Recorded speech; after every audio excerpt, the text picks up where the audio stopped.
All right.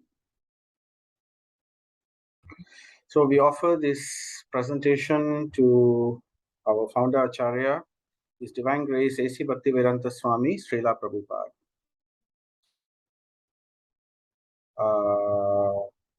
Right. So you can join me with the Mangalacharan and Guru Pranam mantra. Om Ajnana Timirandasya Jnananjana Shalakaya Chakshurumilitam Yena Tasmai Shri Guruve Namaha. Sri Chaitanya Manobishtam Stapitam Yena Bhutale Swayam Rupa Gadamayam Dadati Swapadantikam Vandeham Shri Guru Shri Yuta Padakamalam Shri Guru Vaishnavamscha Shri Rupam Sagrajadam Sahagana Raghunatanvitam Tam Sajivam Sadvaitam Savadutam Parijana Sahitam Krishna Chaitanya Devam Shri Radha Krishna Padan Sahagana Lalita Shri Vishakhanvitamscha He Krishna Karuna Sindhu Dinabandhu Jagatpati Gopesha Gopika Kanta Radha Kanta Namaste Tapta Kanchana Gaurange Radhe Vrindavaneshwari Vrishabhanu Sute Devi Pranamami Haripriye Jayatam Shurato Pangur Mama Manda Matirkati Matsarvasya Padam Rojo Radha Madana Mohanam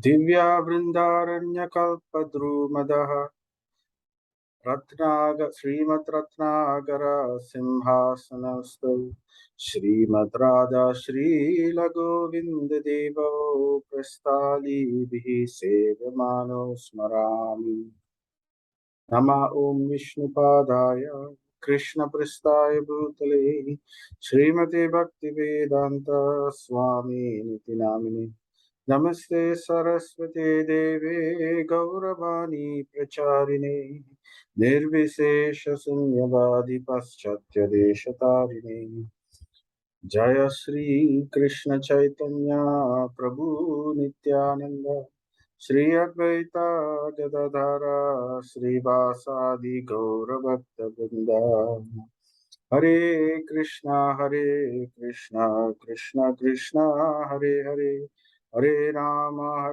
Rama Rama Hare Hare Hare Krishna Krishna Krishna Hare Hare Hare Rama Rama Hare Hare Hare Krishna Krishna Krishna Hare Hare Hare Rama Rama Hare Hare Namo Vishnupadaya Krishna Prastaya Bhutale Srimati Bhakti Vigna Vinasha Narasimhaiti Namini Mukam Karoti Vachalam Pangum Langayitim Girim Yat Kripa Tamaham Vande Shri Guru Dinatarinam Paramananda Madhavam Sri Chaitanya Ishwaram Om Tat Sat Om Namo Bhagavate Vasudevaya Om Namo Bhagavate Vasudevaya Om Namo Bhagavate Vasudevaya. So Hare Krishna. So welcome back to our Gita Gyan, level 2. So we are now discussing the last chapter of the Bhagavad Gita. So this is chapter 18 and the title is Moksha Sannyasa Yoga, or in the English translation, conclusion, the perfection of renunciation. So moksha means liberation, sannyas means renouncing duties. So the perfection of this renunciation. So that is what chapter 18 is about. It's quite a long chapter, altogether 78 verses. So it's the longest chapter in the Gita, followed by the chapter 2. So I was thinking we will split this chapter 18 into 2 parts. So today we will do one part and tomorrow we will do another part. And the first part is the longer part. So therefore, I will keep the Gita Mahatmya story for tomorrow, where we will talk about the Gita Mahatmya story, and then we will discuss the conclusion of the Gita. Right. So for today, we will, before we go to chapter 18 in properly, let's do a bit of recap what we have done previously, so that we can understand the context of where chapter 18 comes. So as you know, Bhagavad Gita has 18 chapters, and we could look at the 18 chapters as three different parts. Like the first 6 chapters, the next 6 chapters up to chapter 12, and then chapter 13 all the way to chapter 18. So chapter 1 to 6 basically sets the compass for humanity. In other words, it talks about yoga. It basically, Arjuna is confused. Arjuna is very disturbed that he has to have, he's in a very difficult situation. So Arjuna represents all of us. So we are also in the same boat sometimes, many times. So we are confused about what is duty, what we should do, what is the goal of life, and we don't know what is right and what is wrong. So therefore, the first thing that Arjuna wants, he wants to run away. So he wants to escape everything and go away from his duty and run to the forest. So that's in chapter 1. And Krishna then tells Arjuna, no, that is not the solution to your problems. Escapism and running away, in the name of spirituality, we are running away from your activities, but this is called artificial renunciation. It is called Falgu Vairagya, artificial renunciation. It's not, they are not going to the forest to practice spirituality because they are attracted to spirituality. It is because they are running away from the responsibilities of material life. So that is not the right motivation. So in chapter 18, we will discuss about that motivation in deeper context. So then Krishna tells Arjuna, no, don't run away. So instead, do your duty, whether it is difficult or whether it is easy, or any kind of problems you face also, one has once given dharma. So therefore, one should perform one's dharma properly. Because if one does follow one's dharma, then one will gain, right? Like for example, Arjuna, if he fights, if he wins, he will gain his kingdom and then he will enjoy. If he loses also, but because he did his dharma, he will gain heavenly kingdom. He will go to heaven because he has done his dharma. So he gets the reward for that. So in this way, but if he doesn't fight, then because he doesn't end up doing dharma and he runs away, though he is trying to do spirituality, but he actually ends up doing sinful activity only for not doing his dharma and prematurely renouncing his duty. So that becomes a problem. So then, while explaining this to Arjuna, this is happening in chapter 2. So then Krishna will tell Arjuna, okay, now that is one reason why you should do your duty, but that is not the best reason. You should not do your duty simply because you want to enjoy the kingdom or go to heaven. That's not the real purpose. That is for the lower people. And as long as they are doing this, they will always have problems in life. Even in heaven or on earth, there will still be birth, old age, disease, death. Right? So these things will go on and the cycle of birth and death will continue. So then Krishna tells Arjuna, instead of doing this, you are in trouble, you're confused, you're miserable. So what I'm telling you is, do your duty, but also become a yogi. So to become a yogi, so then Arjuna becomes confused. Oh, first you're telling me do my duty. Then you're telling me become a yogi. Which is it you want me to do? Because he had this idea that yogi means go to the forest like what he wanted to do and then just do nothing. So therefore, Arjuna asks this question, and then Krishna says, no, no, no, you got the wrong idea. If you run away to the forest now, when you are not spiritually ready, right? So this is called artificial renunciation, Falgu Vairagya. So this is not right. Instead, you must prepare yourself spiritually before you even think about renouncing. So therefore, he introduces what is called Karma Yoga, the first stage of yoga, to Arjuna. And then he tells Arjuna, you, instead of running away and in the name of spirituality, you stay, do your duty, because you're doing duty for the sake of dharma, so you do it properly, right? But when don't worry about the result. Simply do your duty for the sake of doing your duty. Don't worry about the result. Don't expect the result. Renounce the result, the fruits of the result. So in other words, don't be attached to whether you win or you lose, or getting the kingdom or not getting the kingdom. Simply do it because it is the right thing to do. So that is called karma yoga, right? So, and this is going on in chapter 2, and then Krishna introduces the concept about the soul. So actually all this is temporary. You are now currently having a temporary dharma, a temporary duty. So while you're doing your temporary duty, start understanding about your real dharma, about your real nature. So he tells Arjuna about the soul. So you are actually not the body, you are the soul. And then Atma Tattva is given. And then all this is going on in chapter 2. And towards the end, Krishna then introduces a new dimension to Arjuna's understanding about yoga. He tells Arjuna, okay, do your duty, right? Earlier I said, you do it and don't expect any fruit, right? Simply do your duty for duty's sake, because it's the right thing to do in the name of Dharma. And then Krishna tells Arjuna, but even better than that is you do your duty, but you do it for my sake, for my pleasure. So this is the first time Krishna introduces bhakti into the picture.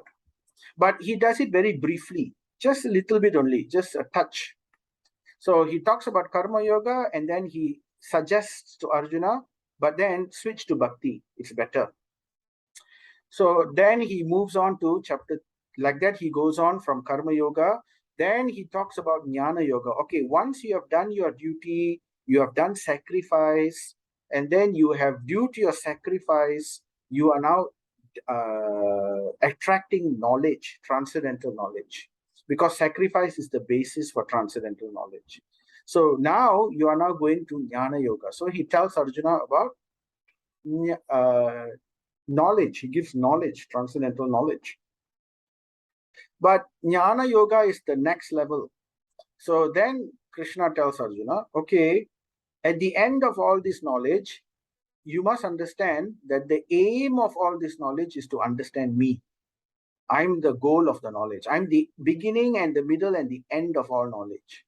So again, he hints about bhakti again to Arjuna. So like that, he will go on from karma yoga to jnana yoga to dhyana yoga. Dhyana yoga, chapter 6, Krishna will tell Arjuna, oh, okay, after those who have taken jnana yoga, they will then meditate. After getting knowledge, they want to search out this source of this Brahma Jyoti. So then they will meditate, and then they will perform severe meditation, and then they will, in the end, discover that I only am in their heart with them.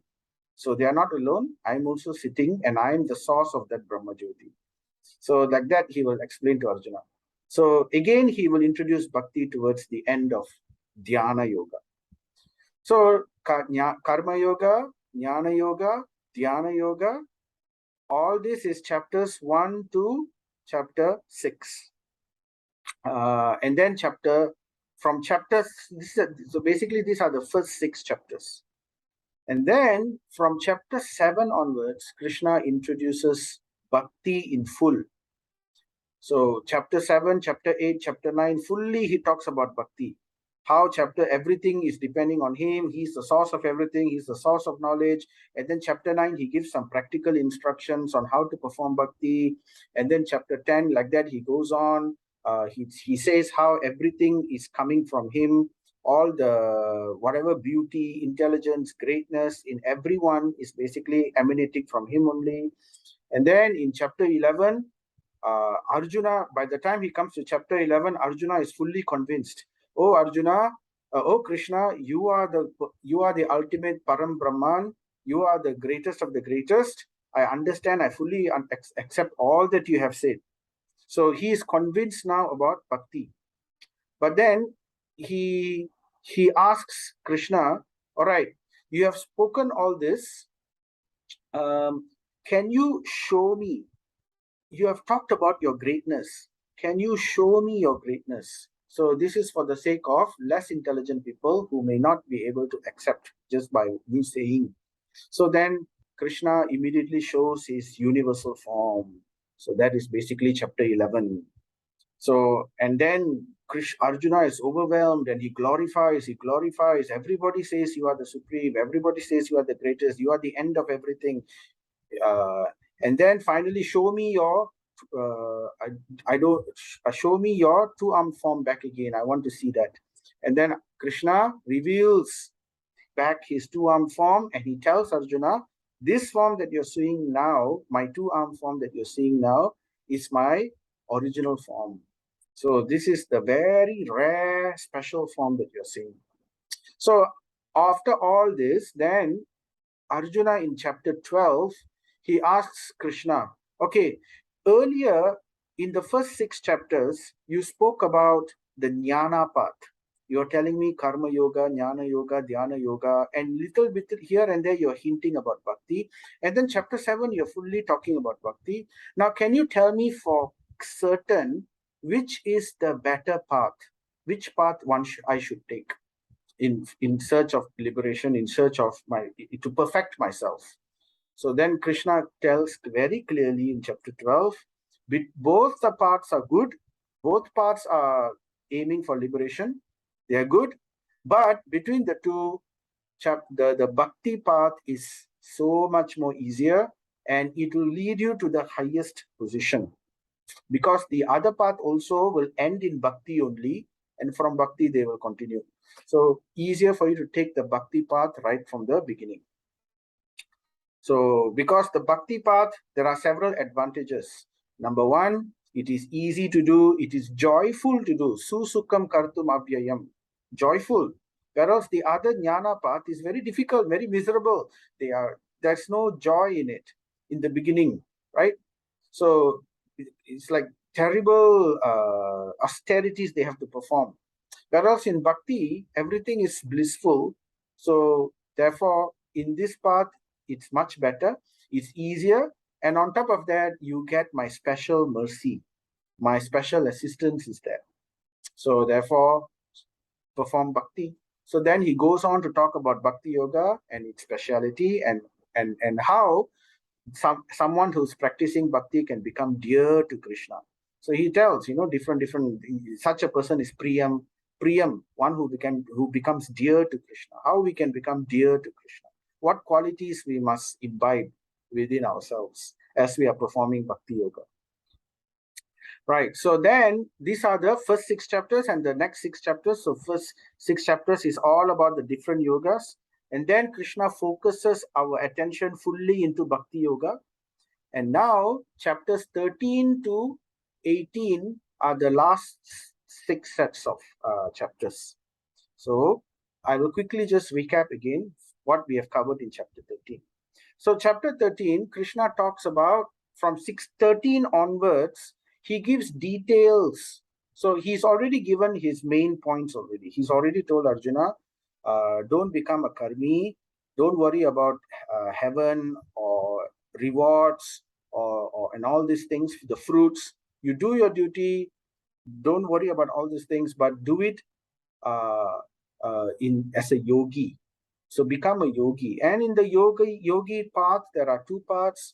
Krishna tells clearly, follow the bhakti path, which is much better. And then now he gives details. So the main points are already given. Now it's just, he gives additional knowledge to fill in all the points. So by giving knowledge about what happened, how did we come here, how the material creation took place, how the material creation works, how we become trapped in karma, and all these points he will give in chapter 13, 14, and 15 and 16. So, for example, he will say, all in chapter 13, all the jivas are basically coming from him only. We are all parts and parcels, sparks, like sparks coming from the main fire. So we are spiritual in nature. We are not material, right? But because we want to enjoy separately from the Lord, because of our of this separatist attitude, so we cannot remain in the spiritual energy of the Lord. So therefore, a separate energy, which is the shadow of the spiritual energy, called the material energy, is invoked by the Lord. And in this material energy, the Lord uses it to create a playground for us. Material universe is created. So the details of that creation, of this material creation, is discussed in chapter 14. So how, he glances at a substance called pradhan, then it becomes prakriti, the material energy is invoked, and from there it differentiates and becomes mahatattva, and from mahatattva the entire universal creation is created, right? And how the Lord himself enters into each of these universes. So the jivas, we came from the spiritual world, but we entered into the material world. But because we are spirit and this world is matter, we are not compatible. So therefore, in order for us to enjoy and exploit the material world, we have to have a material body. So therefore, this material body is made up of material energy, subsisting of the elements, earth, water, fire, air, ether, and all that. So, and it has a nature, right? The three modes of nature. So in this way, we are born within this material universe, right? Having a material body. So the soul is injected inside a material body. So the example is given similarly, just like rain. So we have rain. Rain in the sky is pure, but when it touches the earth, it becomes muddy. So water from the sky, when it touches the earth, it becomes conditioned by the earth and it looks different. It looks muddy. Nature is different. So the soul coming from the spiritual sky enters into the material sky. It becomes muddy, so to speak. It becomes conditioned by the three modes of material nature: the mode of goodness, the mode of passion, the mode of ignorance. And in this way, we have a certain set of body, a certain set of mind, certain type of senses, certain types of intelligence, and also our false ego. So all these things it's like a covering upon covering upon covering, which is in the middle, there is the soul. Right. And in order for all these things to work, the Lord also comes with us and stays within or next to us in every single living entity. So as Paramatma. So then now that the Lord is here with us, our body will work, everything will function. So what do we do now that we've got this material body? So chapter 15 goes on to talk about what we do now that we've got this material body. We go on performing so many different activities. So these different activities, it yields different types of results. And one result will lead to a different activity, and that activity will lead to another result, and that result will lead to another activity. So like that, the activities and the results are going on, branching. So the example is given just like a banyan tree. So a banyan tree is a very complex tree. But it's not an ordinary banyan tree. This banyan tree is an upside down banyan tree. It's upside down because the root is from the Brahmaloka. From the Brahmaloka, we came down to the material world. The topmost planet is Brahmaloka. From there, we perform activity after activity after activity, and the branches are going downwards, growing downwards. What is the root of this tree? The root of the tree is the three modes of nature. So it is drawing sustenance from the three modes of nature, namely the mode of goodness, mode of passion, mode of ignorance. And therefore, the tree is becoming stronger and stronger. The more and more we are becoming enmeshed within this material nature, the more and more we are becoming covered by these three modes. And we become, as we are becoming covered, we perform more and more activities, and therefore we sink down and down. One activity leads to another activity, leads to another activity. So it becomes endless. The tree grows bigger and bigger and bigger. The tree of our activity, the tree of our karma grows bigger and bigger and bigger, because constantly we are trying to satisfy our desires. And every action that we make, it leads to a reaction, and this reaction leads to another kind of desire and action. And like this, it continues, life after life, birth after birth, species after species. We are trying to search out, looking for happiness within this material ocean. So this tree, as I said, is a reflection of the real tree. The real tree grows in the spiritual world. So these activities are there in the spiritual world, but we are searching for happiness. Instead of searching for happiness in the real tree, in the spiritual world, we have come to search for happiness in the material world, which is something just like a reflection. So we can never find this material happiness. We can never find that, because reflection is just illusion, isn't it? It's existing because there is water. And this water is likened to desires. So long as we have material desires, we will continue to search in this reflection. So this is our activity. So the way to do that, the way to stop it is, we have to understand, we have to get knowledge to understand that this tree is an illusion.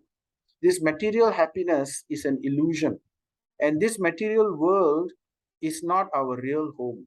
And there is no happiness here, no real happiness here. So, but there is a place where we can get real happiness, and that is in the spiritual world, back to where we came from. But the problem is we cannot remain there. That's why we came down. Why we cannot remain there? Because we are missing something very important. And that is why we came down here also. And Krishna is using this material world to teach us how to get that something very important, which can bring us back to the spiritual world and keep us there forever. What is that something which we are missing? That something which we are missing is bhakti. It is bhakti only. Because we don't have bhakti, we fell down from the spiritual world. But if we can learn to develop that bhakti towards the Supreme Lord, if we can learn to see the Lord with the eyes of devotion, then that will ensure that we will never fall down again, and it will bring us back to the spiritual world. So that is what we have to learn, to cut down. So Krishna says, cut down this tree. What he says, cut down the tree using the axe of, the weapon of knowledge and detachment. So number one, we must have knowledge to cut out. The knowledge is like the axe which cuts the tree, right? And this tree is appearing because there is the water of material desires. But so if you don't want the reflection to occur, if you want to remove the reflection of the tree, then remove the water. Remove the water. Water is the material desires. So therefore, detachment. So become detached. So and we cannot simply become detached unless we can become attached to something higher. Otherwise, it's empty. We feel, empty. There's nothing for us to be attached to. So detachment real detachment is first of all, we become attached to something higher, then we can easily let go the lower things. So that is the idea, and that is where bhakti comes in. So bhakti introduces that higher taste, and when we become attached to the higher taste of devotional service, then we can easily become detached to material things. Material desires will dry up. So the conditioned jivas, right? Then it goes on, chapter 16. The conditioned jivas, those who are in this material world, there are basically two types. So one is sura, those who are godly, divine. Divine because they try to follow the whatever rules the Lord has set for this material world. Right? Don't harm others, and all these different rules, right? So those who are godly, they try to follow the instructions of the Lord, but at the same time they are still having material desires. They still want to enjoy separately from the Lord. They don't have bhakti for the Lord, but at least they understand that they want to follow, because if they follow, they will benefit. So therefore, there are those who follow the instructions of the Lord, called Sura, and the quality of those people who are trying to be Sura is described in chapter 16 also. So chapter 16 discusses this a little. And then in contrast, because chapter 16 will also tell how to come back to Krishna. So by following the instructions of the Lord, slowly, simply by following the instructions of the Lord, while at the same time enjoying, so they will develop good credits, blessings, and these blessings will bring them close to pure devotees, and it will bring them close to the spiritual scriptures like Bhagavad Gita, Srimad Bhagavatam, pure devotees of the Lord. So when they come in contact with all this, then they will also take up bhakti. There's a very good chance that they will take up bhakti because they'll get purified. And as they get purified, their material desires also get purified. So therefore, Krishna indicates how to come back to him by remembering him, by seeing him in everything, how he is the splendor of fire, the light in the sun, the light in the moon. So by remembering the Lord in everything within this material world, we can learn to remember him, and in this way purify ourselves and come back to him. So he talks about, he gives practical examples on this. So chapter 17 then talks about the demonic nature. So what about those who are not following, who want to rebel against the Lord? So they are the asuras. The quality of the asuras was described in chapter 17. Now, when we talk about the suras, right? The sura, there are two types of suras, right? One of them is called karmi, or the fruitive worker. He is obedient to the Lord, right? But at the same time, he is having material desires. He wants to do what he wants. So therefore, the Lord gives them the Vedas, and he tells them, perform various sacrifices. You want to enjoy? Right. You want to enjoy? No free lunch. You want to enjoy? You must perform sacrifice. So then when you perform sacrifice, you are entitled to your enjoyment in a legal way. So because everything belongs to the Lord. So therefore, if you want to enjoy something, you must sacrifice for it. And by performing sacrifice, because the Lord of sacrifice is Vishnu, right? Krishna, Yagneshwara. So by performing sacrifice, automatically they are pleasing the Lord. And because they are pleasing the Lord, automatically as a direct effect, they become purified. Simply by pleasing the Lord, even by performing sacrifices, they become purified.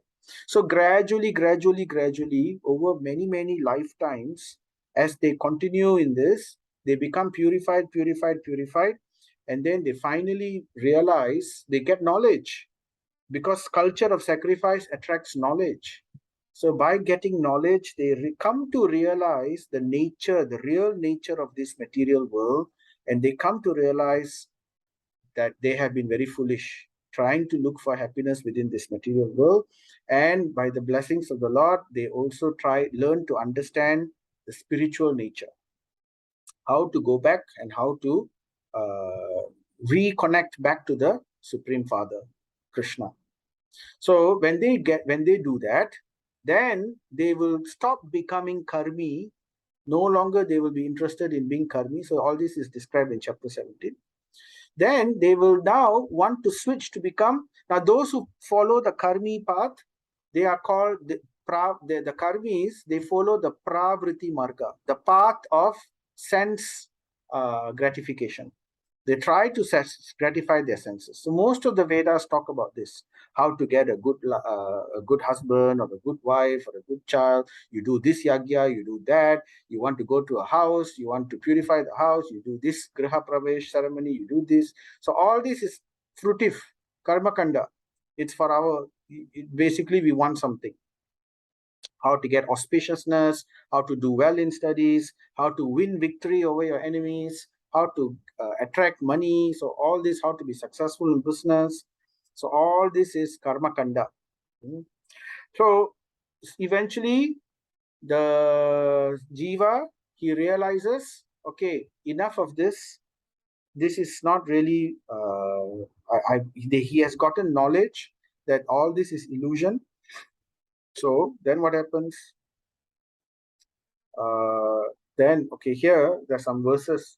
Anything done as sacrifice, charity, penance without faith in the Supreme. So in chapter 17, after talking about sacrifices and after talking about the various things that they should do, Krishna then tells Arjuna that you should, if you want to follow that particular path, those people who are following that particular path, they should do it with faith. Because if they do it without faith, it is useless. They won't benefit. So it will not get any benefit for them. So they should have some faith, because ultimately faith is the basis. Because Krishna's plan here is he wants them to somehow come towards bhakti. And bhakti cannot exist without faith. So therefore, all these things are there for him to develop some faith. Right. Then after that, Krishna tells Arjuna, okay, but you are more intelligent than this. You don't have to follow the pravriti marga. For you, become a yogi. Because he is greater than a fruitive worker. So then, chapter 18 is going to talk about being a yogi. What is being a yogi? Of course, in chapters 7 to 12 already discussed about bhakti yoga.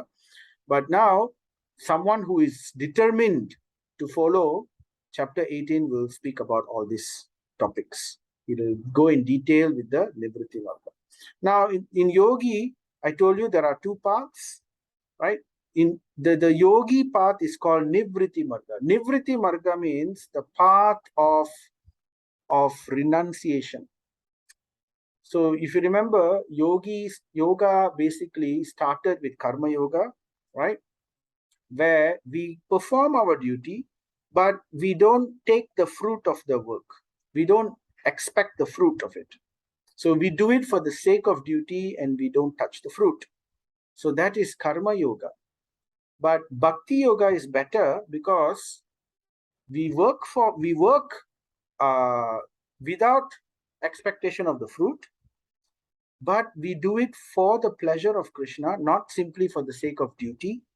And when the fruit comes also, we take the fruit and we offer it to Krishna. So that is the difference between bhakti and the jnana marga. Jnana marga is like they don't want to do anything, and they do work, but they do it simply for duty's sake. And when the fruit comes, they reject it. So that is jnana marga. So it's very difficult. Whereas bhakti marga, they do it not for duty's sake, they do it for Krishna's pleasure, because they know if they perform their duty, Krishna is pleased, right? And when the fruit comes, they will take the fruit and they will offer it to the Lord for his service, for his mission. So that is the difference between bhakti and jnana. And bhakti is superior to that. So we have understood all these parts already. So as I mentioned before, this is a summary of the yogi path. So jnana path, the jnana marga. So it begins with karma, then go to jnana, then go to dhyana. Whereas in the bhakti path, right, it is the direct path, because this is the aim of the yogi, to come to the bhakti. So, chapter 18 now. Let's come to the topic of chapter 18. So, chapter 18 entitled Perfection of Renunciation.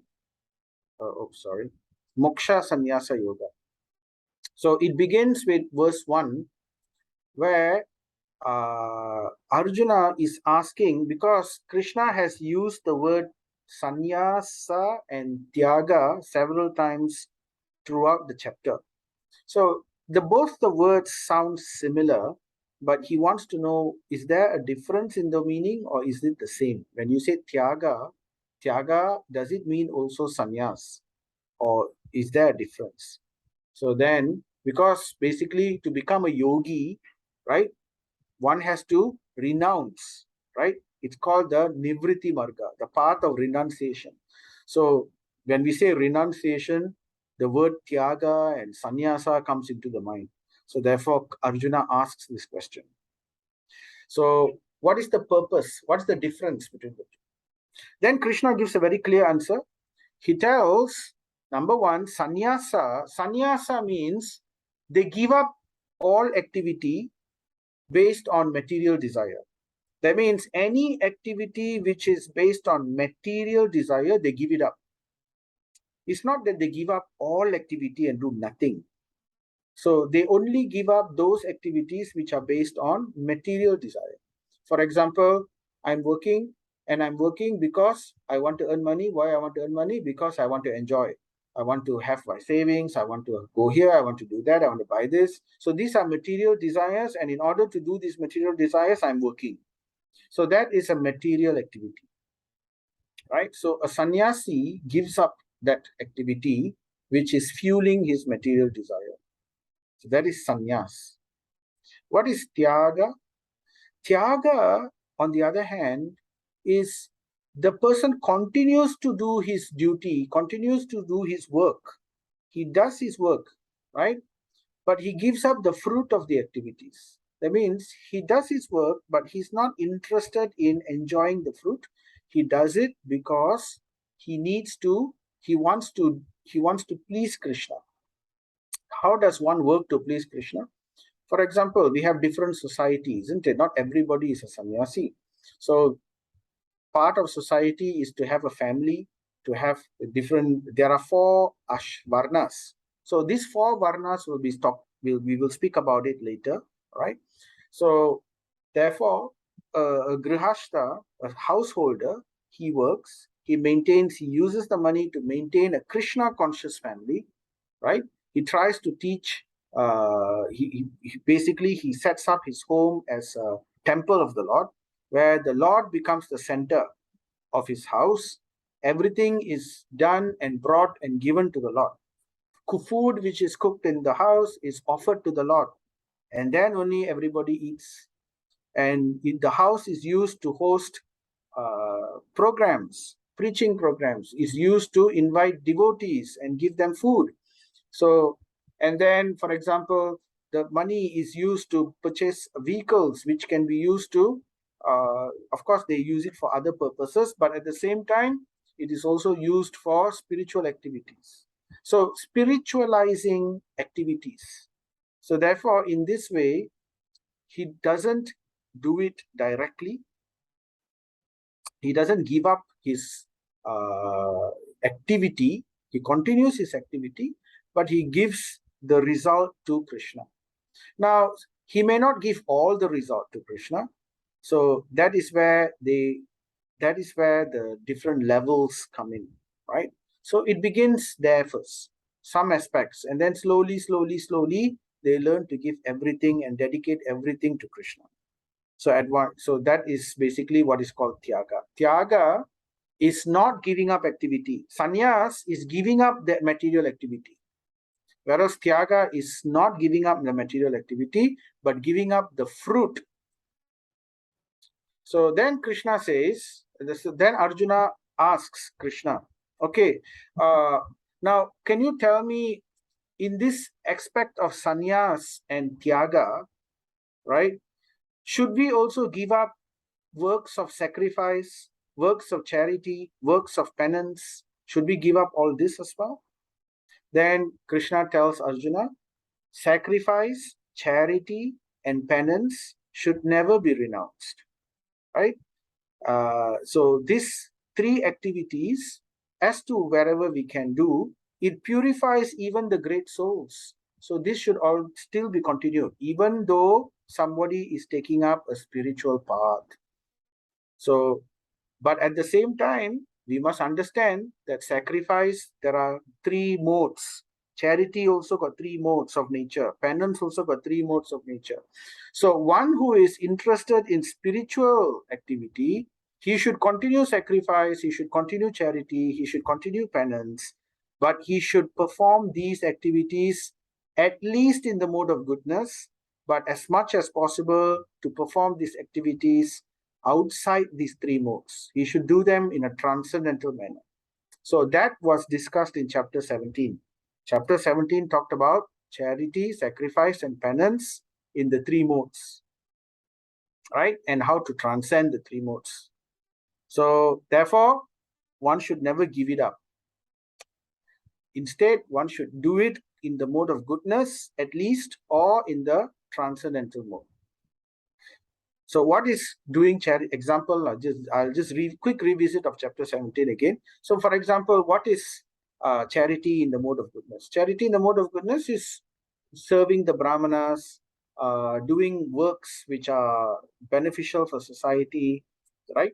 But transcendental charity is using that charity to push the mission of the Lord, to do preaching.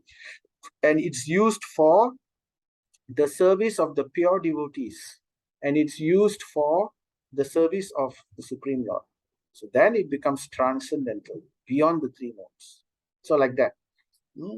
Then, after talking about sacrifice, charity, and penance, Krishna comes back to the point about sannyas and tyaga. So he tells Arjuna that between the two, later he will tell, he wants Arjuna to focus more on tyaga. But before he talks about tyaga, he wants to talk about sannyas first. So he says, sannyas, don't think that sannyas is just, all sannyas is spiritual. So you must understand the correct motivation in sannyasi. So therefore, sannyas also comes in the three modes of nature. So the three modes of nature, we will talk about it. So what are the three modes of nature in sannyas?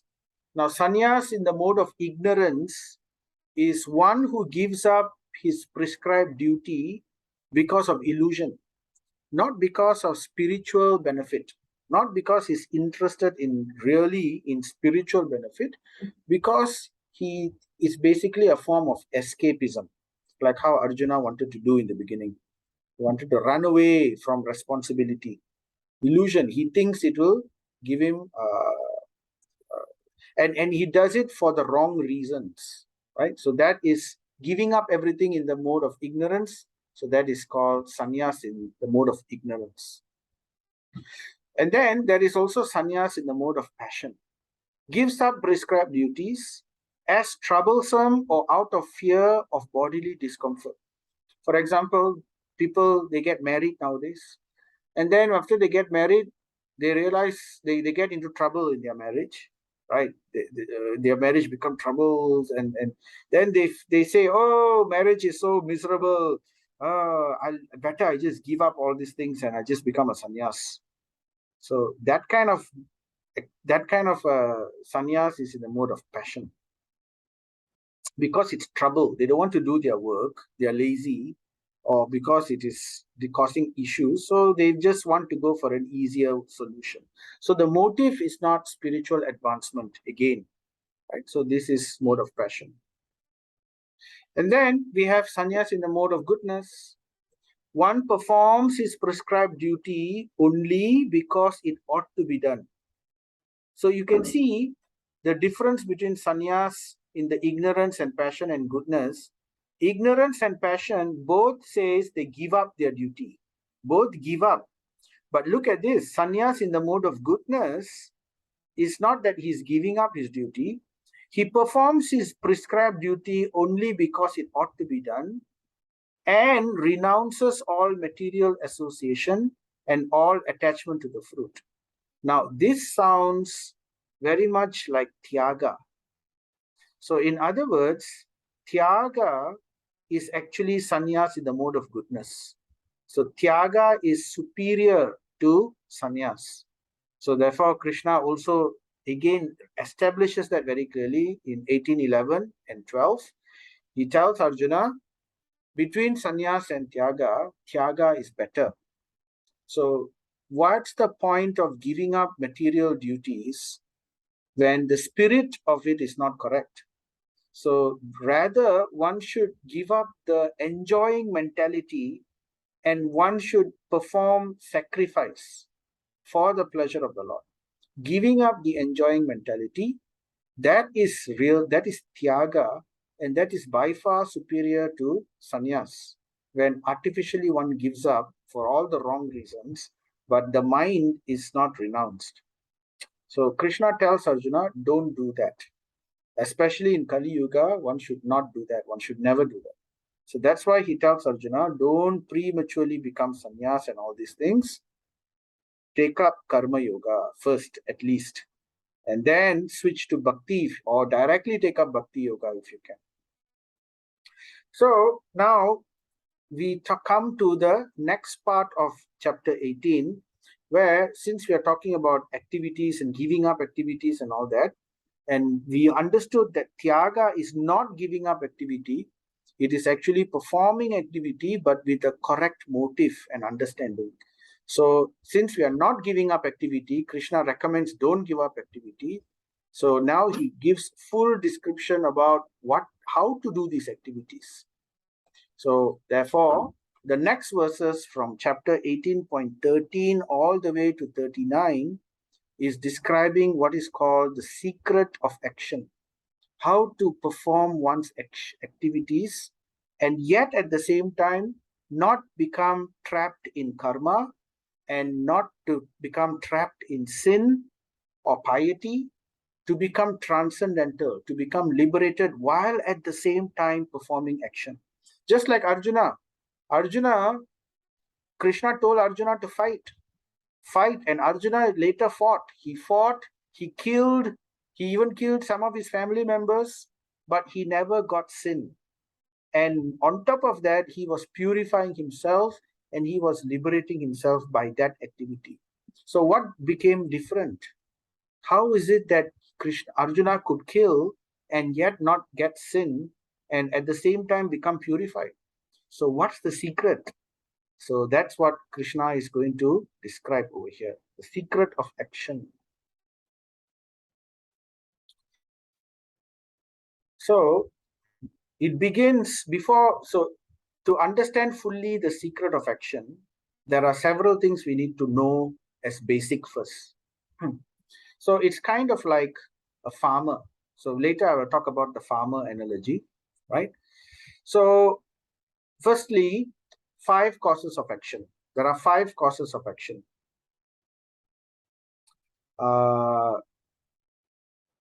So before that, this particular verse, this is what I just mentioned just now about how Arjuna, though he kills, he is not trapped. So chapter 18.17, Krishna says, one who is not motivated by false ego, whose intelligence is not entangled, though he kills men in the world, does not kill, nor is he bound by his actions. So this is how Arjuna managed, he did his duty, right? He was killing people during the Mahabharata war, but he did not become entangled and he did not incur sin.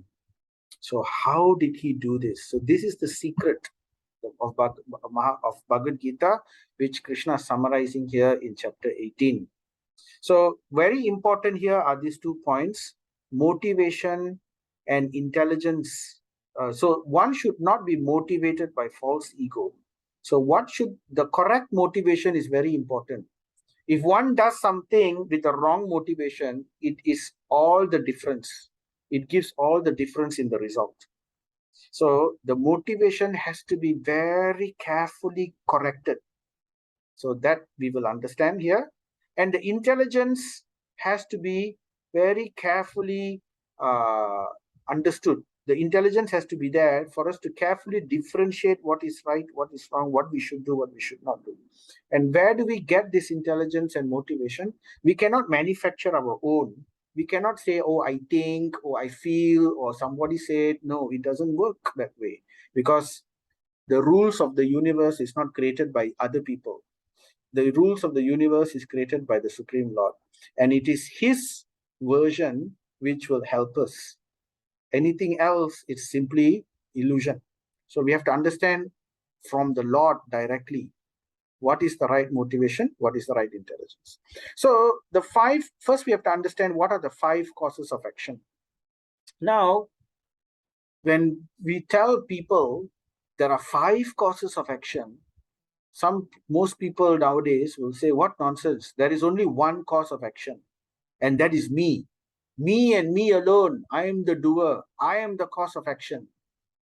So, but that is not what Bhagavad Gita says. Bhagavad Gita says there are 5. Now, if you talk to some pious people, they will at least say there are 2 causes of action. One is me and the other is God. So at least they acknowledge God. So there are at least 2. But Bhagavad Gita actually says there are 5 causes of action. So what are these 5? So number 1 is the body or the place, or the kshetra, in other words. Or here it's called adhisthanam. So the place is important, where an activity is taking place. An activity which is done in one place will yield a different result compared to an activity which is done in another place. So that's why Bhagavad Gita began with Dharma Kshetre Kurukshetre Samaveda Yuyutsavaha. The first verse of Bhagavad Gita was Dhritarashtra was asking Duryodhana, Sanjaya, oh, my sons and the sons of Pandu have gone to Dharma Kshetre, Kurukshetra, which is Dharma Kshetre, a place of pilgrimage. Tell me what is going to happen. So he was worried that the place will influence the result. So at least he knew this, right? So the place or the body, the type of body one gets. So place is one thing, but also the type of body. Now, every body has different ability, isn't it? Some people, they are able to do certain things. Other people, they are not able to do certain things. So, for example, some type of body, like let's say one person can do acrobatics. They can do flips, back flips and things like that, whereas another person cannot do. So the limitation of the body is also there. Some types of body can swim in the sea. Some types of body can fly in the sky. A bird can fly. There are some germs which live in fire. Some kind of creatures which can live deep underwater in crushing pressure. The pressure, if we go and stay there, the pressure is enough to kill us instantly. But there are living entities, fishes, certain types of creatures which live in such a place. So the body also is one of the factors. So body or place, both of these is together called adhishtanam. So here the body is it's like the equipment which is given to us. Right. So then, if we are looking at an example of the farmer, right? Now, a farmer is performing activities. So let's say he wants to grow some crops, right? Now, the body or the place is referred to the land. Now, without a land, the farmer cannot grow anything, right? So he must have a place, or we have to have a body if we want to perform any activity, isn't it? So therefore, the land is given an example. The analogy of the land is similar to the body or the place. So different types of land. Some land are more fertile, other lands are not so fertile. So it makes a difference. So that is one of the cause of action. Then a second cause of action is effort. So Bhagavad Gita says, not just body, not just the land. You may be given a land. Somebody may be given a very fertile land. But if they don't put any effort, what will grow in that fertile land? We will have lalang growing very, very nicely in that fertile land, right? So therefore, effort is also needed. So this is the second cause of action, right? Body and place, we cannot change sometimes, right? So we may get certain type of body or certain type of place, right? Due to our past activity, due to our karma in our past life. But effort is also in one sense the same thing. Due to our past life, we have a certain type of mentality where we either we are lazy or we are not, but at least it's something we can change. So effort is one of the causes of action.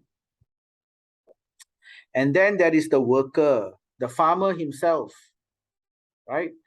So the farmer, he is the person, the land, which is like the body or the place. The farmer is likened to the soul. So the soul is like the farmer, the worker, he's called the worker. And the body, the soul needs a body to perform activities, right? Or just like the farmer needs a land to do farming. So similarly, the worker and body has to be one of the causes. And both must put effort. So if the soul doesn't, if we don't do anything, then nothing will happen. So the farmer has to perform some effort. At the same time, there is also one more cause of action, which is called the senses. Now, you may say this is part of the body, right?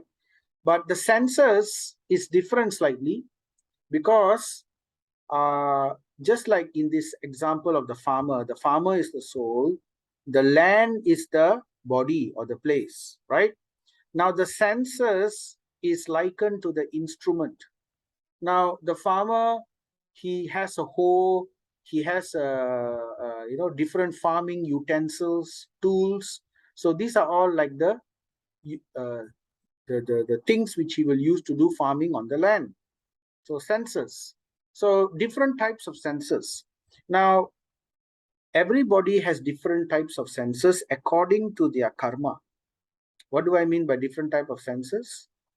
Well, an easy way to understand is some of us have good eyesight, another person does not have good eyesight, right? So example of that. But in a more subtle way, what we mean is the type of things which we like to do. Like some people may like to smell sandalwood. They like the smell of sandalwood, but other people may not like sandalwood. So some people may like to hear a certain type of, let's say they like to hear classical music. Other people don't like to hear classical music. So in this way, the senses differ from one person to another person. And because it differs, the way the senses work for that particular person affects the outcome of one's action. So if we are, for example, tone deaf, we cannot differentiate tune, let's say, right? Then we will not be able to play music. So that is a problem of the ear. So similarly, if we taste everything and we say everything is tasty, we cannot tell the difference between salt or sugar, whether it's salty or not salty, everything is fine. Or if it's spicy or not spicy, everything is fine. There are some people like that. So then they cannot become a good cook because they don't understand the differences in the flavors. So the senses make there is also an important point in the senses. So this is also one of the causes of action. Just like the instrument, if a farmer has a good set of instruments, tools, then he can do good farming. But if he doesn't have good set of tools, then he can't do much. So similarly, sometimes we have disabled people. They don't have proper senses, right? Or proper activity. So when we say senses, there are, remember, two types of senses, jnana indriya and karma indriya. Jnana indriya is eyes, ears, nose, touch, taste, right? Knowledge acquiring senses. And then there's karma indriya, work output senses like the arms, the legs, the speech, the genitals, and the anus. So these are senses which are considered working senses, karma indriya. So both are considered under the senses. So we've already covered that. What else? So we've done 4. The 5th cause of action is God, Paramatma. So he is sitting in our heart and he's watching. And he is allowing whether we deserve or we don't deserve. So Paramatma sitting as witness. So Bhagavad Gita, Krishna says, whatever right or wrong action a man performs by body, mind, or speech is caused by these 5 factors. So these are the 5 causes of action, right? So so just like the example with the farmer, the land is like the place or the body, the farmer is like the soul, and the senses are like the equipment the farmer uses, and with that he puts some effort. So he may have the best of land, he may have the best of equipment, he may have the best of, he may put the best of effort, hardworking, right? But if God doesn't will it, if our destiny is not due, then we will not be able to do anything. For example, so in this example of the farming, Paramatma or God is described as the weather.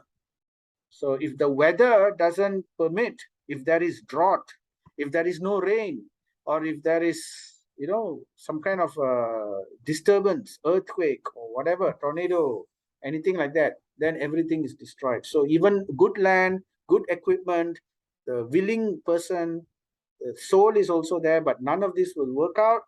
Activities will not come without the blessing of Paramatma. So therefore, 5 factors. And Vedic civilization, we understand these 5 factors. So therefore, our activities are all based on this. Whereas modern day, most people are they are not given proper education. So they don't understand. They think they are the only ones who will make the difference. And some people who are pious, at least they accept the Lord. So, therefore, one who thinks himself the only doer, so Krishna, I already know there are people like this. So he already says in verse 16, therefore, one who thinks himself the only doer, not considering the 5 factors, is certainly not very intelligent and cannot see things as they are. So this is, the Lord has said it directly.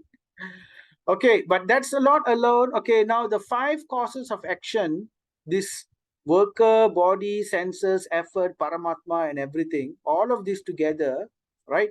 If he wants to come out with an output, if he wants to see a result, there also must be knowledge.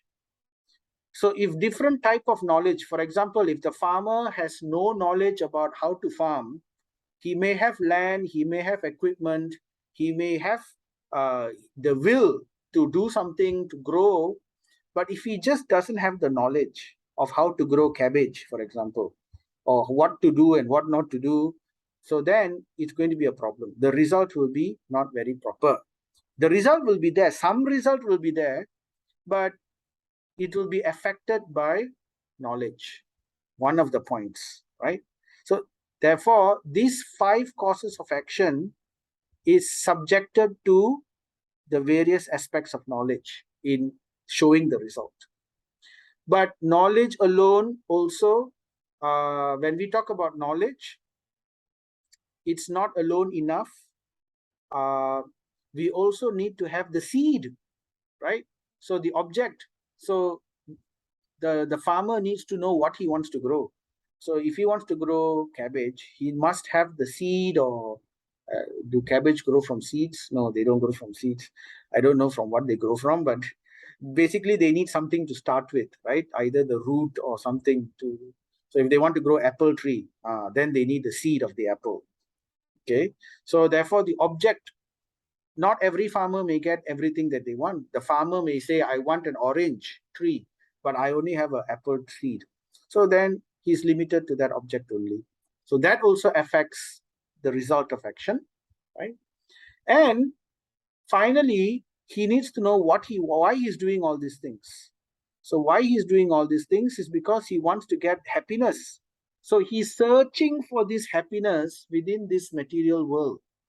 So using his ability and whatever that he has got in this life and applying his knowledge with an idea to gain an object, and he thinks this object will give him happiness. So this is the chain of action. Now these are the 5 causes of action, and this is the chain of action which he thinks will give happiness, right? So this is now Krishna will describe the secret of all these aspects, how each of these things are affected by the 3 modes of nature, how all of them, from the worker, the senses, the effort, the knowledge, the object, the happiness, all of these things are affected by the 3 modes of nature, right? So that will be from verses 18 onwards. It will go on, right? Now, I think, but however, it's a bit getting late. It's 9:14 at the moment. So I've now introduced these aspects, the chain of action and the causes of action. So we will talk about in detail each and every one of these within the 3 modes in our next session. Okay, so our next session, we will talk about jnanam in the 3 modes, how knowledge is seen in the 3 modes and how it affects the result. How object is in the 3 modes and it affects the result. How happiness is in the 3 modes and it affects the result. And at the same time, because chapter 18 is not simply talking about material things, it's basically about yogi, right? How to become a yogi.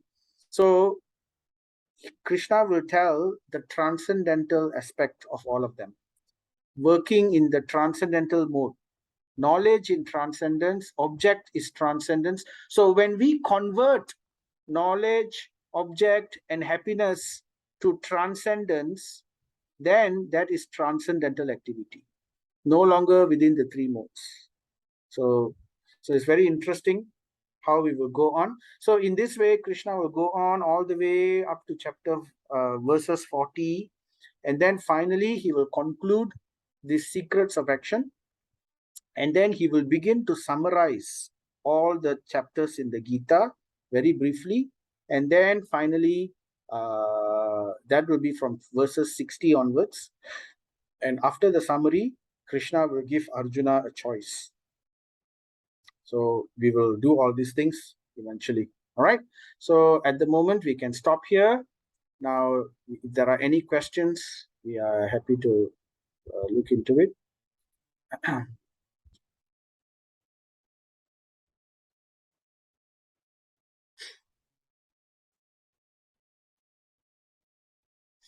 So if there are any questions, feel free to unmute and raise them, or you can also type it in the chat.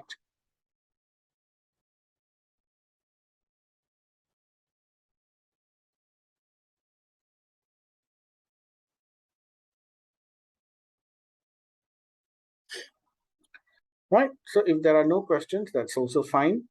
So either I have been clear in the presentation, or it's just something which needs to be thought about. So if you do think about, and if there are any questions, feel free to raise them in the WhatsApp, and or we can keep them for the next session, and we can discuss this in the next session. So these are the 5 causes of action. So if there are no questions, if everything is okay, then we will see you again in next week, where we will go through the causes of all these causes of action and the chain of action within the 3 modes and in transcendence, and we will speak about that in detail. All right, so with that, we end here. So let us end by giving food to the soul, right? So the food to the soul is our sadhana. And the topmost sadhana in this is, Krishna says, amongst all sacrifices, the chanting of the holy names is the topmost. So let us chant Jai Sri Krishna Chaitanya Prabhu Nityananda Sri Advaita Gadadhara Sri Vasadi Gaura Bhakta Vrinda. We invoke the mercy of the Lord as we beg his mercy to chant the holy names without offense. So now we chant Hare Krishna, Krishna Krishna, Hare Hare, Hare Rama, Rama Rama, Hare Hare Krishna, Krishna Krishna, Hare Hare, Hare Rama, Rama Rama, Hare Hare. Hare Krishna, Krishna Krishna, Hare Hare, Hare Rama, Rama Rama, Hare Hare. Thank you very much for your time. Thank you, Prabhu. Hare Krishna. Hare Krishna, Hare Bol. So I'll see you all again. Srila Prabhupada ki jai, Srimad Bhagavad Gita ki jai, Sri Krishna Bhagavan ki jai. Hare Krishna. Hare Krishna. Hare Bol.